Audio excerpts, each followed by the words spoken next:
Hello, my name is Dr. David Borges. I'm a local chiropractic doctor in South Lake Tahoe, California, and a local historian. Today, we're going to be talking about the gambling casinos that come to the south shore of Lake Tahoe.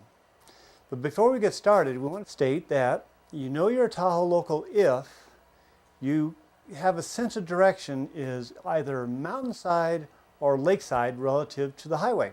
So we're going to be talking about lakeside, which means it's closer to the lake, and then we're going to go to the mountainside, which of course means we're closer to the mountainside. But it's going to help us understand what side of the road the casinos are. But when they came to Lake Tahoe, first started in 1931, and that's when the state of Nevada legalized gambling, and it was actually the only state for 50 years that allowed gambling. And at the same time, they inserted a deliberate, intentional quirk that waived the 90-day residence for a real quick divorce. And there was actually a play done by Will Rogers, who was one of the main characters, and it was called Lightning, and it was filmed up here. And it was regarding a hotel that had the state line in between California and Nevada. The state line went right through a portion of the hotel, and depending on what side of the law you were on is what side of the state line you went to, and it was a very funny movie. It was very, very popular back then. But it was in the 1940s, California District Attorney at the time was Edwin G. Brown. His son, Jerry Brown, is governor of California right now, and he was very successful in stopping gambling in California. And what that ended up doing was push people into Nevada for their gambling needs or in pleasure. And it wasn't until 1980 when the Cabazon Indian tribe, and which is near Indio, started the Indian gambling. And people started to stay in California to gamble, drawing people away from the state of Nevada and the South Shore. But let's talk a little bit about the gambling history in the state of Nevada. It was in the 1800s when gambling first got started. It was actually 1879. And they took over, the state of Nevada ended up taking over gambling. And it was made legal only in licensed houses at the time. And that was basically to increase governmental revenue. That was, revenue enhancement was one of the things they were doing way back then. But it was in 1910, Nevada had some pressure to stop the gambling, and they did. But in 1912 and 1913, they eased those real severe restrictions, and it continued illegally, and more profit that went to the gambling halls, and the state revenue dropped. So on March 19th, 1931, the ban on gambling, that was lifted in Nevada, and that was basically for, at the time, what they thought was economic survival.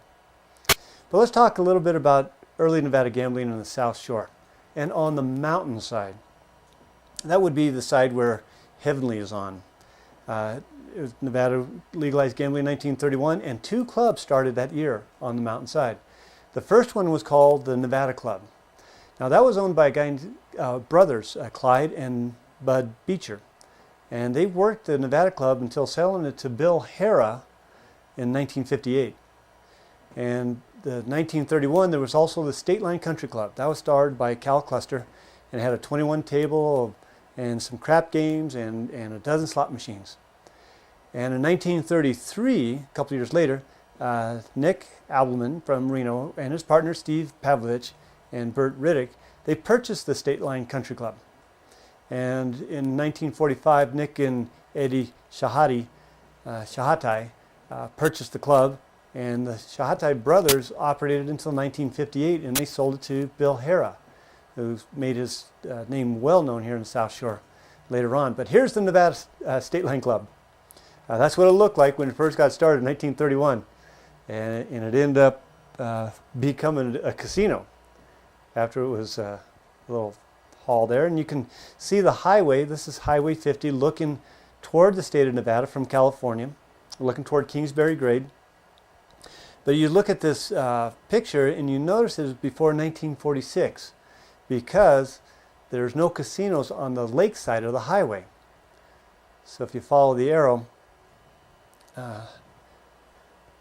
you'll see on the lake side or the California side there that there's no casinos over there, and it wasn't until 1946.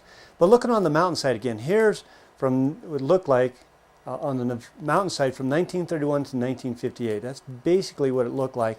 We'll show you some renditions and some improvement. There's that Nevada Club that we first saw a picture of, and then a little bit further into the state of Nevada, you have the Country Club, and that was the State Line Country Club on the South Shore mountainside, and you can see a little gas station there and some of the old cars. That's what it looked like. That was State Line Country Club.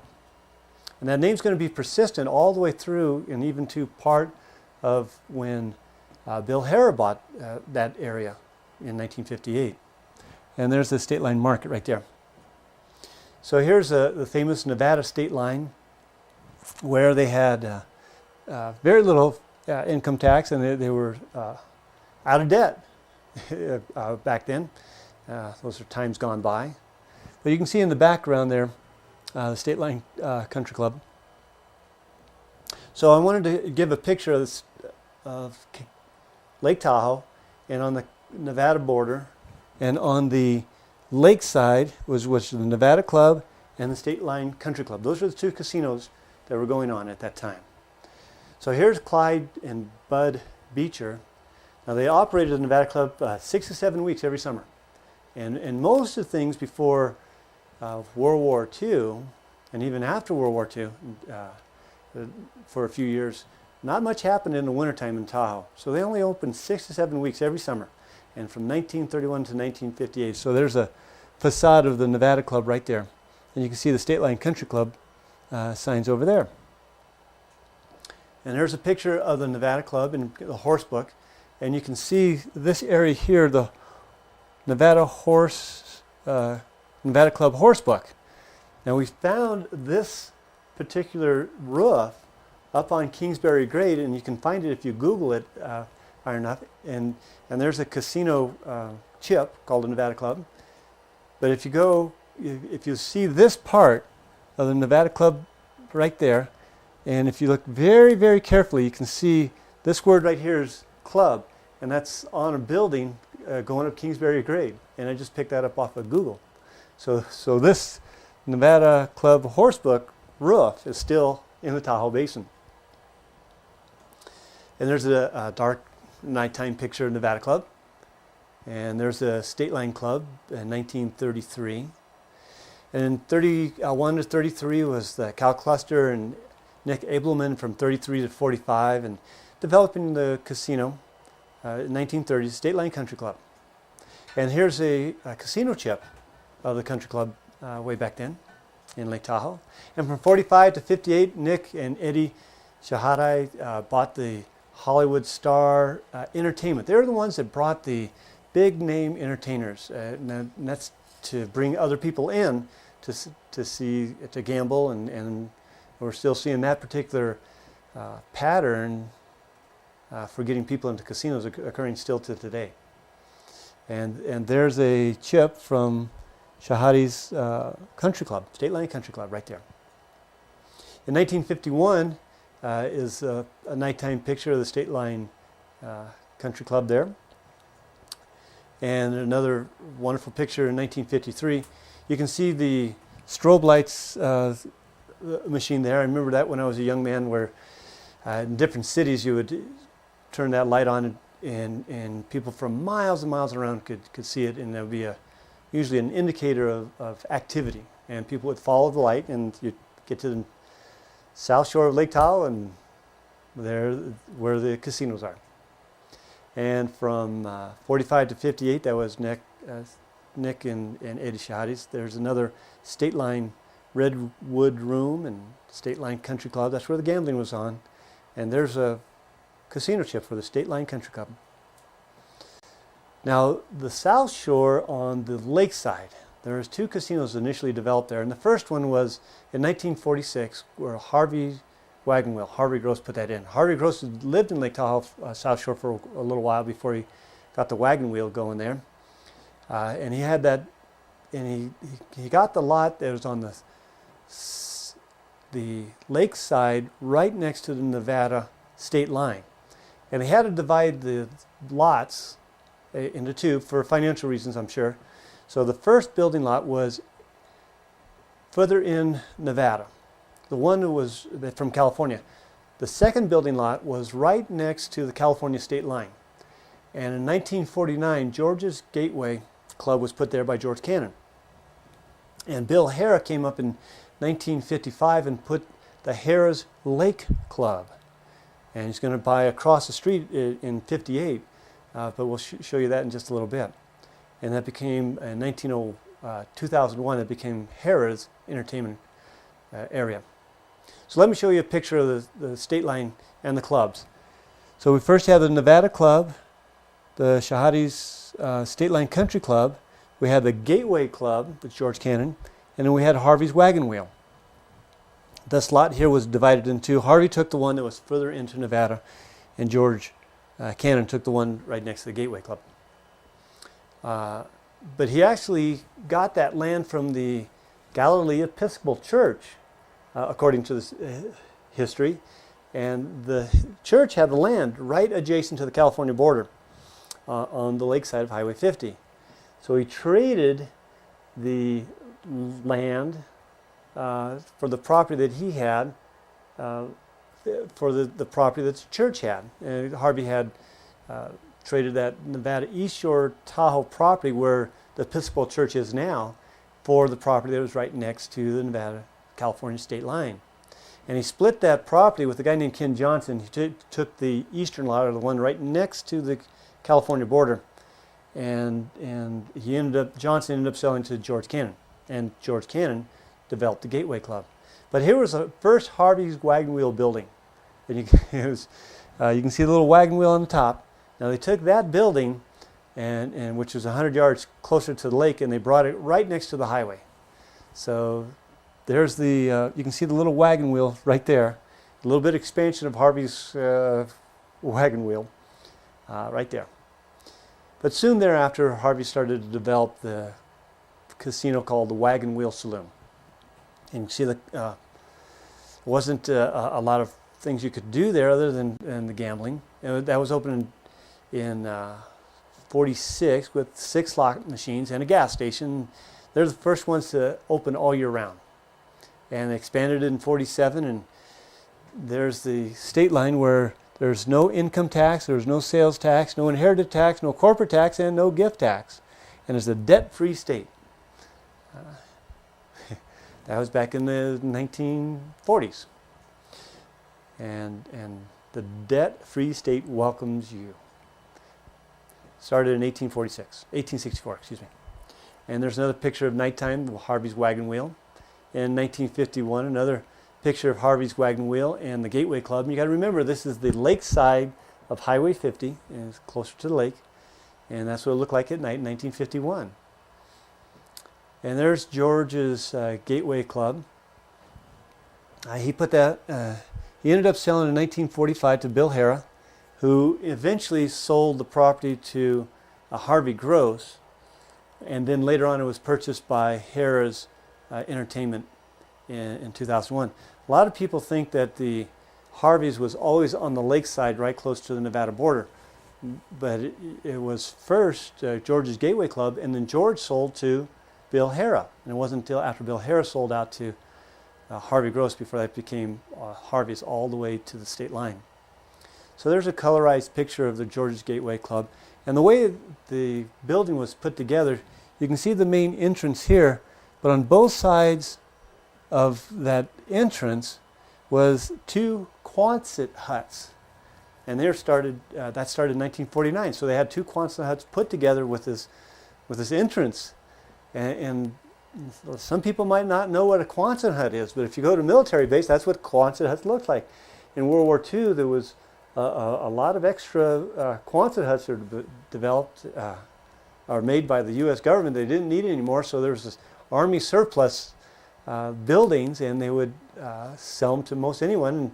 And George Cannon took two of the Quonset huts, brought them up here, put them together, and made a gambling casino out of it. There's also other Quonset huts that were in the South Shore. One of the Quonset huts was real close to the state line on the California side, and that was a movie theater for many, many, many years. And we still have a Quonset hut house in South Lake Tahoe that's still standing. This building is not far from the South Tahoe Public Utility District building. And there's actually two Quonset huts there. They were very well built. They withstood the Sierra Nevada winters for many, many, many years, up until the 2010s and beyond. Doesn't look like they're going down at all. But that's what they look like, and they're still around. But if you look inside George's Gateway Club, here's a postcard of that, and it was somewhat elaborate, but it was still Quonset huts. And right next door was a casino called Dopey Norman's. And that was there from 53 to 54. It was on the lake side of Highway 50, close to the state line. And it was named after, Dopey Norman was named after a guy named Raymond Norman. And he operated Norman Ryberg. He operated a card game in Vallejo before he came to Tahoe. And that small club was squeezed between the California state line and George's Gateway Club. And how they got that name, according to the one resource I have, is he was given by George Cannon and some of his other friends because Raymond Norman Reinberg drank a lot, and they called this place Dopey Norman. But there's state line. You can see this is the mountainside, and this is the lakeside, and this is George's Gateway Club right here. And you can see just a little bit of Norman's, that name Norman. That's the only photograph I have of Dopey Norman's, but that's the best I can do. But up here is George's Gateway Club, so Dopey Norman's was one little tiny card game right next to the California-Nevada border. And you can see it in the picture there. So here's another picture of Harvey's Wagon Wheel with the Sage Room in it. That was the restaurant that was upper scale. And we had many, many parades in Tahoe and horse riding. And we also had some cattle drives through here. But if you look at this, when Bill Hare came in, he bought George's Gateway Club and Dopey Norman's and expanded that one building. And this is the lakeside. It's called Harrah's Lake Club. And Harvey's right next to the state line. That was in 1959. So Harrah's was actually on the lakeside of Highway 50, at least for many, many years. And there's the Harrah's Club chip. And there's a cattle drive that went on for many, many years right next to Harrah's lakeside. It doesn't happen anymore, but it happened for quite a while. And there's the expansion of Harvey's Wagon Wheels saloon. The crosswalks, it's still there. And the tower that was added in 1961. Harvey was really starting to expand his business. He was catering to a lot of folks. He took care of his employees very, very well. And so in 1961 he added the tower. And on that tower he had a glass elevator on the outside. And I was up and down that elevator many times as a young man. And it was one of those experiences. You just look outside that glass elevator and people look pretty small out there. But there's a chip from Harvey's Wagon Wheel with the tower added. And there's another picture of that aqua green Harvey's wagon wheel. But it was on August 26, 1980, when there was a bomb that was put in there by a man eventually found out was named Mr. Borges, who was trying to store, try to get extort money from Harvey, and a lot of things happened that went wrong. The bomb went off in August 26, 1980, and forever changed Harvey's. That was one of the largest bombings of anywhere on U.S. soil until the Twin Towers went down in New York. But he replaced that building. It was in 1987. The Lake Tower was added, and it changed its name from Harvey's Wagon Wheel to just Harvey's. And that's basically what it looks like today. But I have a question. Where is the original Harvey's building located? Remember way back when we started the pictures of Harvey's? Where was that building located? Well, actually, you can find the wood in the Sage Room in Harvey's today. And it's one of the upscale restaurants in Harvey's. And you'll find it decorated with the walls were the old Harvey's building. Let's talk a little bit about Bill Harrah.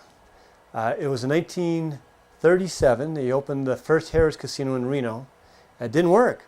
It actually failed and closed within a couple of months. But he reopened in 38 in the bingo parlor, and he gained a real good reputation for running honest games, which he kept there his whole life. And he treated his customers and his employees very, very fairly. And over time, the Harrah's was able to develop and open other casinos, and he would spend a lot of his time in his casinos watching the action, making sure that everything in the club provided the customers with comfort. He was very good for taking care of his customers and his employees. So let's look at 1955, what the Lake Tahoe Casino corridor looked like. So on the lake side, we had Harrah's Lake Club, and a little further into Nevada, on the lake side, was Harvey's Wagon Wheel. Still across the street, we have the Nevada Club and the State Line Country Club. And I found this old poster showing the Nevada Club, Harrah's Club, Harvey's Wagon Wheel, State Line Country Club, all down in here. And a few other businesses that were going on at the time. But eventually, Harrah's would go across the street and expand tremendously, and then Barney would be coming in on the same side of that street. And so there's a picture of Bill Harrah in a book that was written about him. And while he was in Tahoe, in 1955, January, he purchased George's Gateway Club. He renamed it Harrah's Lake Club because it was on the lake side of Highway 50. In 58, he went across the street on the State Line area and bought the State Line Country Club and the Nevada Club. And in 59, he opened up the South Shore Room. It had a 750 seat showroom. Comedian like Red Skelton, Bill Cosby, Lawrence Welk, Sammy Davis Jr., Frank Sinatra all played in that room. In 73, he added 18 stories, 250 room hotel, and it was the first 5-star, 5-diamond rating in casino history. That was up here in Tahoe. It's no longer rated 5-star, 5-diamond, but it's the same building. In 76, it was later expanded with 290 more rooms, and that's what you see today. So here's the State Line casinos on the lakeside. So you had Harvey's over here, and you had the Harrah's Club over here. And there's the sign of Harrah's Club. That was the Harrah's Lakeside Club. And there's another picture of Harrah's Lakeside Club back in 1959. Very simple. It was not Harvey's. It was Harrah's. Across the street on Harrah's on the mountainside, you can see Harrah kept the name State Line Country Club at least for a few years, and had Nat King Cole there. And just wanted to keep you reminded that was called the State Line Country Club. So here's a picture of Harvey's on the lakeside and looking in toward California, and you can see the sign of Harrah's. And as the sun's going down, you're looking right down Highway 50. So here's another picture in the daytime with Harvey's in the background with that aqua-colored building. Harrah's on the mountainside, but there's also Harrah's on the lakeside over there. And there's in 1972 and 76, there's expansions. That's basically what Harrah's looks like today. And there's a casino chip there. But let's go over to Barney's. Barney's was a little casino, and that started in 1961. And it was Barney's actually up until 1987. It was put together there by a man named Barney O'Malia, which had a shamrock theme, Irish theme. And he was the owner with Dick Chartrand, and who was the principal owner of the Nugget. And they bought the Tahoe Plaza in State Line. So in 1968, that was the co-owner, Richard Chartrand. He was the guy that was involved with the bombing that is yet to be solved. In 1987, it was called Bill's Casino, and then in 2011, a gentleman named Michael Lobb has put the Doty's Casino in there in the CVS pharmacy. So that's what Bill's look like. There's the chip of Bill's. And Barney O'Malia actually came from, after World War II, he moved to Hawthorne, California. And they ended up coming to Tahoe. In 46, Barney took over the general manager at the El Capitan. The El Capitan is still there in Hawthorne, Nevada now, if you want to go see it. And in the early 60s, he moved up to Lake Tahoe and put the Barney's Casino there.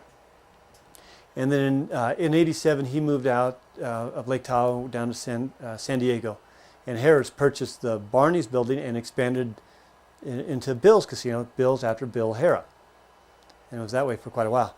But here's one of the slot machines that was in Barney's. It's a huge slot machine in a very small casino. And there's one of the casino chips for Barney's. And so in 1965, here's what the casino corridor looked like. On the lakeside, Harrah's was there, Harvey's was there, and then soon in 1965, the Sahara Tahoe is going to come in. We have Harrah's here on the mountainside, and then Barney's. So if you took an aerial photograph, you can see here in 1963 where Harvey's was. Harrah's still had yet to put the tower in, and you don't see anything over here where the Sahara, or what's now known as the horizon. It's just not there. It's not going to come in there until 1965. But there's Harvey's in 46, Harrah's in 58. It was the Gateway Club, then Harrah's in 55, later it became Harvey's. Over here, Sahara Tahoe is going to come in 65. It's going to change its name to High Sierra in 83, and it's going to change that name to Horizon in 1990. And across the street from them, in 1976, the Park Tahoe was built, changed its name to Caesar's Tahoe in 1980, and it changed to Mont Bleu in 2006, where it still is today. But in 1965, there's that same view, or close to that view, and you can see the Sahara Tahoe. And it became the Horizon in 1990. You can see a Harvey's Hotel is built there, and Harrah's is across the street. So that's from 1965 to 1983, that was the Sahara Tahoe. And a lot of people played there. Elvis Presley played there for more than once. In 1965 to 83, you can see that one of the $1,000 chips that Sahara had. And from 83 to 1990, this is what you saw. It was a High Sierra, same building. Went from Sierra, and it had a Western theme to it. And in 1990, they changed that Western theme from the High Sierra to now what is still known as the Horizon. So we have Harrah's and Harvey's on the lakeside. We have Sahara on the lakeside. We have Harrah's and Barney's, and we're now going to be coming up to the Park Tahoe. So eventually, in the 1980s, Harvey's purchased all that property all the way to the state line finally. Harrah's is still across the street. The Sahara changed to the High Sierra, and then to the Horizon. And then across the street, we start with Park Tahoe, then it's going to become Caesar's, and that same building is going to be called Mont Bleu as it is today. So the Park Tahoe was property was owned by the Park family. All that property was owned by the Park family at one time on the Nevada side. And they decided the best use of their money was to develop a casino. And in By 1976, they started, and from 76 it was finished in 78. And then later on, you can see the picture of Park Tahoe sign on the side of that building. And there was one of the casino chips of the Park Tahoe, named after the Park family. And it's the Park Cattle Company that still owns that area of that land there. And it was Caesar's Tahoe until from 1980 to 2006. And then from 2006 to now, it's now called the Mont Bleu. Same building. And there's a casino chip for Mont Bleu. But we had a lot of smaller casinos. Up on Kingsbury Grade. Up here we had some casinos on Cale Drive over here. And we have some real small casinos over here on the lakeside and the mountainside. So let's go through some of the smaller casinos. And what surprises many folks is this Sky Harbor Casino. And if you look in the background, here you can see Round Hill. And you can also see between Round Hill and the Sky Harbor Casino an airplane, because that was where one of the first airports in the South Shore was. Right there, it's called Sky Harbor after the name of the airport. And there's the Sky Harbor chip. And you can see the airport, the Sky Harbor Airport that was right across the street, right where Cale Drive is today. And down Cale Drive, they had a few small casinos, and the buildings are still there. They don't have casinos there anymore, but the buildings are there. In 1947, it was called Twin States. There's a photograph of that in South Lake Tahoe. And there's another picture of it. There was a Colonial Casino not far from it in 1948 on Cale Drive again. And there's a picture of the Tahoe Colonial Club. And there's a chip from Tahoe Colonial Club. And it changed, the roof changed a little bit, and it's not there anymore. The building's still there, but the casino's no longer there. There was also a casino called the Tahoe Plaza. It was open from 1954 to 1961. And you can see the designation of the Tahoe Plaza. That was one of the, in South Lake Tahoe. And there's a chip from the Tahoe Plaza. They also had a Tahoe Palace from 56 to 59. That was on Highway 50. We had Tony's Club, which wasn't far from George's Gateway Club. It was open from 54 to 57 on Highway 50. And there's a sign real close to George's Gateway Club, and Tony's is right there. And there's George's Gateway Club right there. And in 1953, this is what the George's Gateway Club this again is on the lakeside of Highway 50. You can see a real nice sign of George's Gateway Club there. Then we had Tahoe Village in State Line. That was open from 1949 to 1951. And it was up close to Cale Drive, and it overlooked the meadow that went down. It was on the mountainside of Highway 50. So that's a Tahoe Village. And you can see this building here. It has a rounded shape, and that building stays there, but changes name. So here's the Tahoe Village Gaming and Dining. And there's another picture of the Tahoe Village with that sloped roof, and in the front had a curve to it, and you had to get a little bit off the highway to get to it. And there's another picture of 1950 of the Tahoe Village Casino. But you look at that same building structure, and it became Casino de Paris in 52 through 54. It had a French theme to it. It didn't last very long. It was right close to Kingsbury Grade there. And then Oliver's Club. Now Oliver opened, the name Oliver's Club was named after Oliver Cale, after Cale Drive. He owned all that property, and he ended up having that casino open from 58 to 63, and then there's a fire. And there's a chip from the Oliver's Club, and there's some advertising, and then it was no longer there.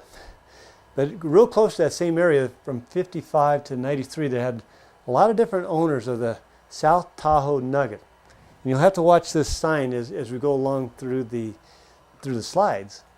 But there's a picture of one of the chips, the South Tahoe Nugget.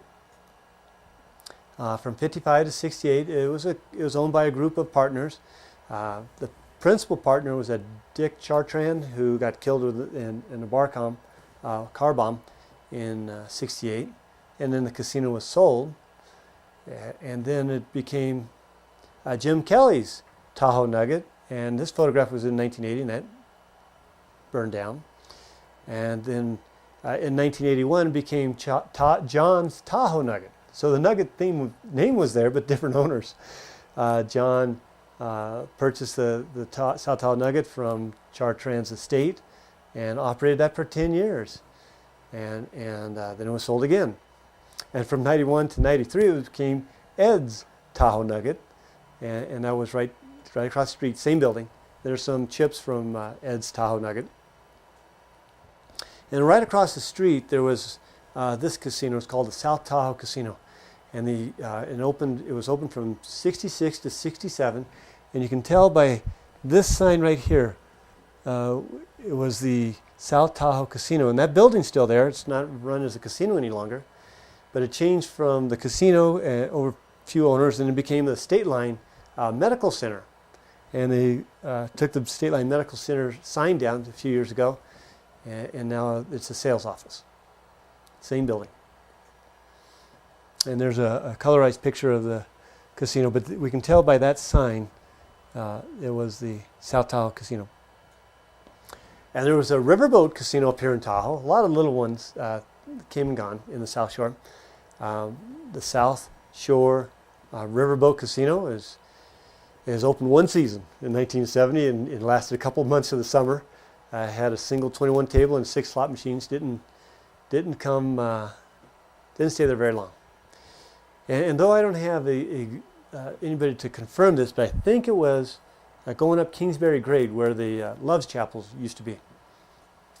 And there's another casino in this area called the Shack.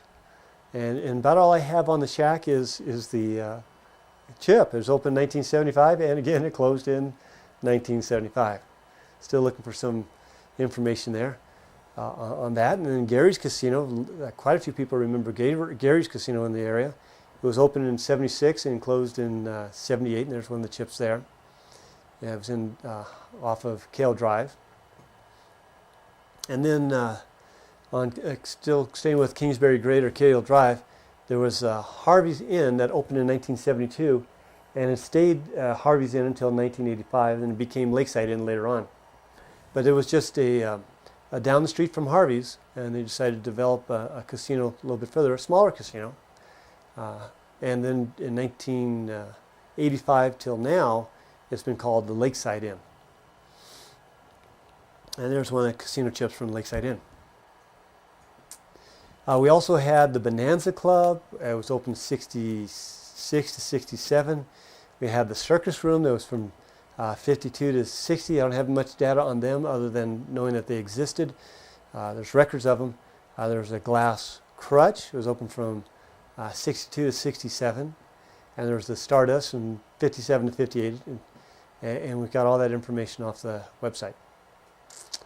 I want to talk a little bit about the shifting boundaries of California and Nevada. And you can see by this map 4 different lines. And each one of these lines at one point in time represented the Nevada-California boundary. And it's shifted on the South Shore because of the increased technology of being able to survey. And that's what changed it. But in 1849, the California State Constitution said this.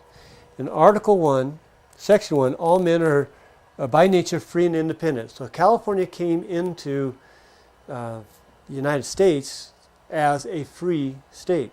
That was very important back then. But in Article 12, it described the boundaries. And the boundaries say this: running south on the line of the 120th degree longitude intersects with 39 degree north latitude. At the time, they didn't know that that was going to be in Lake Tahoe. They just picked those numbers. And it went from the 39th latitude all the way down to the Colorado River and the 39th north latitude. And so that's what made the line go from that point, and it ended up being in Tahoe, all the way down. Now the mix-up came from the John C. Fremont map. This is his 1848. And you have to find the 1/20th longitude line, which is right here. This is the 1/20th right here, which is on the eastern side of all the Sierra Nevadas and actually goes fairly close to Reno, Nevada. That's where the state line was when the California Convention started. And they said, well, let's use the boundary. Let's put all the Sierra Nevadas into California. But right here, the circle here, that was where Lake Tahoe is. And the 1/20th is right here. And they're supposed to go to the 39th latitude from the 1/20th and then go south to Colorado River on 35th latitude. So the state line would have looked like this if you just kept the John C. Fremont map. So there's the line, and all of the Sierra Nevadas would have been in California. Now that was fine and dandy when the California Convention got together, and that's what they recommended, and that's what they decided to do. However, the line changed after 1860, and it changed, and California lost property because of better technology of how to survey. It put the 1/20th longitude right in Lake Tahoe. 39th latitude was still the same, but longitude was the most difficult of the two figures to get. And so it moved and made California smaller. Enlarged Nevada. That happened in the 1860s. And so now we have the state of California boundary that had moved essentially 4 times here. And the boundary that it is now was actually finally determined in 1985 between a court case between California and Nevada, and the Supreme Court finally said where the state line is now, it's going to stay like that forevermore. I want to thank you for sharing Tahoe history with me. My name is David Borges. I've certainly enjoyed a fun time with you, and hope to see you on future programs in history of Lake Tahoe.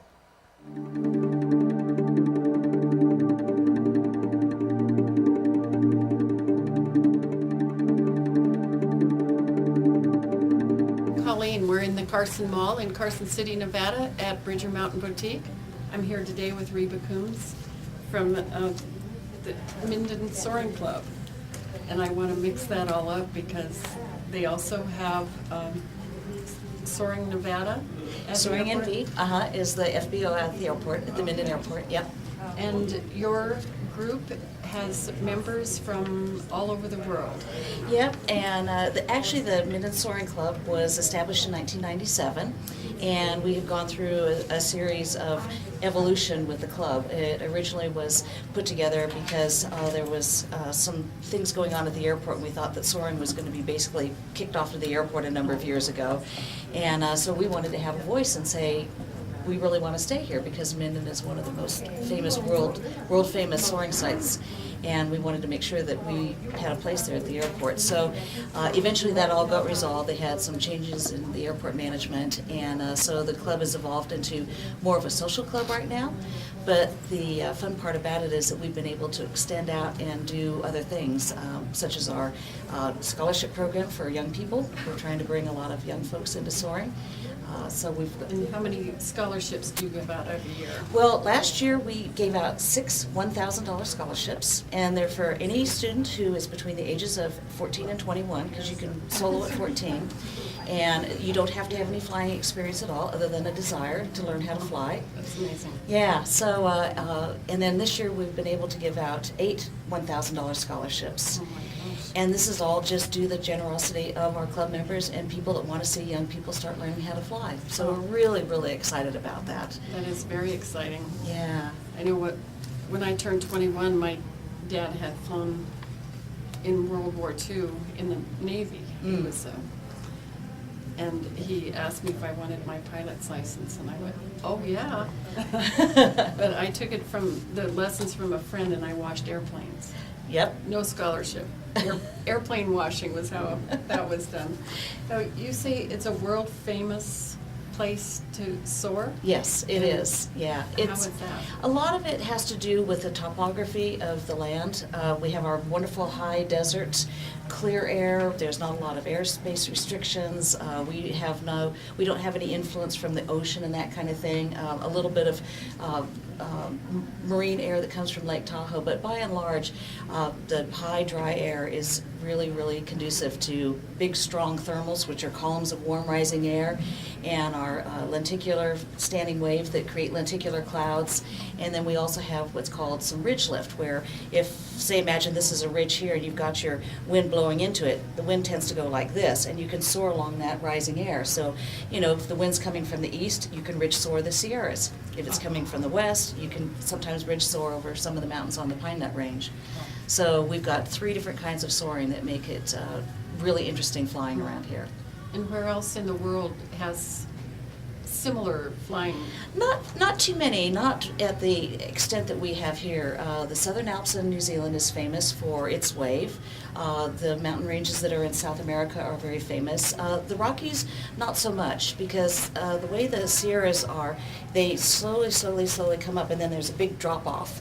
And the Rockies are shaped differently, so the kind of weather they have over that is quite a bit different. And then, of course, we have our prevailing winds that come off of the Pacific Ocean and the way the jet stream works. So we just are in the right place at the right time for the weather. That's right. Yeah. And how did you get into soaring? My husband and I learned how to fly. We were based in Scotland. He was in the oil business, and we found a gliding club just down the street from us. And we went down and said, gosh, can we go for a ride? And after both of us went up and did a couple loops and some chandelles, and we went, wow, this is really fun. We need to do this. So that was the beginning, and that was almost 30 years ago. So we've been flying since then. And then when you came back to the States, did you pick the Minden area because of its soaring? Absolutely. Yep. We started at the north up at Stead, and we hit every gliding site from here down to Cal City and Vacaville and all that, and decided that Tahoe and Minden was where we're going to stay. So we are based. We actually live in Carson City, and I've just finished working for the state for 25 years. So it was a good place to find work and then also be able to enjoy our soaring. Well, congratulations on your retirement. Thank you. Yeah. And when you came here, you came from Scotland, but you had purchased a glider in Germany? Yeah, when we lived in Scotland, we decided that we didn't want to fly club gliders anymore. We wanted to have our own. So we made some really good friends with one of the dealerships, and we got to pick, just like buying a car, we got to pick the glider we wanted and what kind of instruments. And when it was ready, our friends went with us, and we went to Germany to the factory and picked it up, and then drove it back to Scotland. And then about a year later, we moved back to the States. So how did you get it here? it came, believe it or not, they put it in a great big moving container with all of our furniture. Oh, no. They put it in the container, built a box around it, and then packed all of our furniture around it. Oh, my goodness. So it came by ship? Uh-huh. Yeah, and when it was up in Reno, we hadn't bought our house yet, so we were living in a little studio apartment, but I went up and I said, okay, you guys, get all the furniture out. I want the glider. Oh, there So you we go. got the glider out and had it flying before we ever put our furniture in our house. Oh, that's most important. Yep, it was. And your membership, you said, was near 100 Mhm. in the club, and where do they come from? They come from all over, California, Nevada. Mostly, a lot of the membership is local. We do have some participants that live back east, some of our contest pilots that actively participate. The club is kind of loosely organized. We do our scholarships, but most of it is social. So we do barbecues during the summer. We were having some little mini contests during the summer. Soaring Envy will hold them, and then we'll sponsor a barbecue at the end of it. So it's just an excuse to get together and have a meal and something cold to drink after a long day of flying and talk And flying talk stories. about it. Yep. Have you had any stories that you like to tell? Any scary things that have happened while you're flying? Oh, lots of scary things and lots of really fun things. There's always all kinds of stories about whether you're flying gliders or any other kind of airplane. But we've done safaris where we've taken maybe 10 or 15 gliders and their crew, and we'll go all over 4 or 5 different states in the West and go fly from one airport to the next. My husband did most of the flying and I did the driving because somebody has to drive the trailer. Right. But we did trips to Tonopah and then out to Jackson, Wyoming, and all these others. And landing out in fields and trying to pull the wings off the glider after you've landed in a field and in the dark by headlight and, no. you know, all that kind of That's thing. incredible. Yeah, I could tell stories for a long time. But we've never been hurt, and, you know, everything is, you know, you only have one chance to land a glider, so you've got to do it right. And if you can't land at your home field, then, you know, you need to be able to pick a field, a hay field or cut field very carefully so that you don't break anything, so. Or hit any cows. Or hit any cows or a fence or anything like that. I think that's a federal offense here in Nevada. It just. It could be, and you know what, cows will do a lot of damage to a Oh, they fiberglass would. glider. Yes, they would. So how many hours do you have in a glider? I've got about 275, not very much considering how many years I've been flying, but, you know, work got in the way. I did get my commercial rating a few years ago, so I can take people for rides, for you know, they can pay me. I could take friends for rides, but with my commercial rating, I can actually charge somebody. I could take a stranger up for a ride and have them pay me to be able to fly, so, yeah. And do they have instrument ratings in gliders? Not really, because you can't fly gliders after dark. Oh, You I could, didn't know that. yeah, because the instrument panels aren't lit up and they don't have any outside lights. So basically, as long as the daylight is, you know, there's daylight, you can fly, but at night you really aren't supposed to. Yeah, it would be hard to find a thermal in the Yes, in the that's dark. true. Just go pick one out. And your scholarships, how can kids or anyone apply for the scholarship? You know, we basically put together just a little protocol, and so what we ask the students to do is to, first of all, fill out the application, write us a little essay about why they want the scholarship, what they're going to do with it, why it's important to them, and then we ask for at least one letter of recommendation from somebody other than a relative. So they don't even have to have ever been in a glider, but have expressed the desire. So if they're astute enough and they, you know, keep after it, the $1,000 will just about get them solo. Oh, And then they that's can amazing. apply for another $500 in addition to that to help pay for their written test and their test. They have to do a flight test with an examiner, and all the rest of that all costs money. So they can apply for an additional extension to that. And then if they still qualify, they can apply for the scholarship again next year. And does your club have the instructors, or do you? We use the instructors from Soaring NV, although the students aren't restricted to flying in Minden. If they want to fly up at Truckee or air sailing up outside of Reno or another club, they can do that. If they want to fly with the Civil Air Patrol, they could use their scholarship to fly with the Civil Air Patrol. Oh, that's perfect. Yeah, our goal is to get young people into the soaring community, because we're all getting very gray, and we need some young people to come up and, you know, take the reins. Oh, And that's so we're amazing. really, really keen to get them going. And you just finished a wave camp. What is the wave camp? That was put on by Soaring NV, and what they do is people can sign up for it. Of course, it costs, you have to pay for it, but the instructors do a series of seminars and explain all the weather-related, you know, what is wave, how does it work, how do you fly in it, what are the things you need to pay attention to, because with wave you can potentially get quite high, so you have to think about things like oxygen and warm clothing and instruments possibly freezing. So there's a lot of seminars involved with that, and the participants learn these things, and then they go fly in the afternoon. Oh. So it's been pretty successful. We didn't have a lot of wave. This is the first year we haven't had any wave. Oh. You know, but they had good thermals, and every day they could fly. Maybe not for very long, but, you know, Right. they had some really good flying yesterday afternoon. You know, a couple flights were 2-3 hours long for the students, so. That's nice. Yeah, so it And worked out well. how many times a year are the best times of year? Usually wave is the best in the spring and the fall when we've got some pretty strong westerly winds. Usually in the summer we have mostly thermals, and big strong thermals. Like I said, you just look at all the dust devils. You know, if you're driving across Nevada, they're dotted all over the place, and that's what we look for. So you can keep an eye on them and look at them from the ground, or look for the puffy clouds that are sometimes on top of them, or watch soaring birds. Eagles, And hawks. What do the soaring birds do?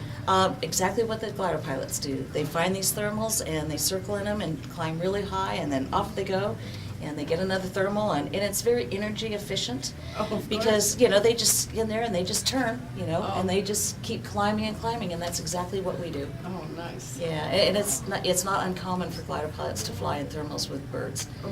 My husband was flying a number of years ago, and he was at 15,000 feet in the area locally here, and he was flying with a group of white pelicans. Oh, how At 15,000 feet. Why would a white pelican be at 15,000 feet, other than the pure joy? The pure joy. There's no food, Oh. there's no water, they're just flying for fun, just like us. Makes me jealous. Yeah. I'd love to be a bird. Oh, dear. And you have a coming attraction next year, the national competition? Yep, we have the 18-meter national competition that's going to be held in June of this year, and that's a national competition, so we have 22 pilots that are signed up for it right now. You have to have previously been a contest pilot, so they have a series of rankings that are set up by the Soaring Society of America, which is our mother national organization. So they sanction the contests. And because Minden, in the past, Minden had a lot of contests, but because of the troubles we'd had in previous years, it sort of died off a little bit. So 2 years ago, we had the open class nationals, and all these are based on wingspan. You know, those are gliders with, 90-foot wingspans.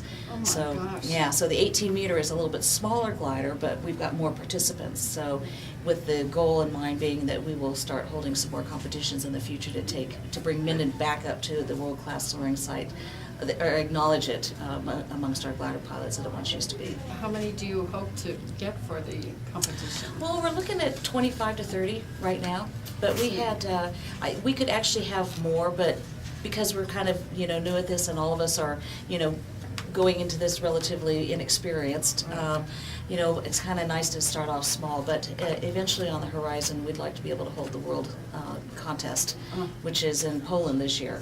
My goodness. And that could attract, 70 or 80 pilots, glider pilots, so it's good for the economy. Oh, it certainly is. When you talk about 90-foot wingspans, Mhm. that's just, Yeah. we're talking about 747 or Yeah. something. That's Well, just- the good part that the gliders have evolved so much over the last few years because with the use of Kevlar and a lot of these really high strength, very, very light materials, you can have wingspans. And if you are interested, there's always websites that talk about all different kinds of gliders, but they come in different sections, and they're not just straight. They may come at an angle like this and with little winglets, Right. and they could be really thin. The Oh wing my foil, the gosh. wing section could be really, really thin, whereas before you'd have wooden gliders covered with fabric, and Right. the wings would be that thick. Yeah. So with this, new fabrics and new techniques, they can make them very, very strong, and they go a long way.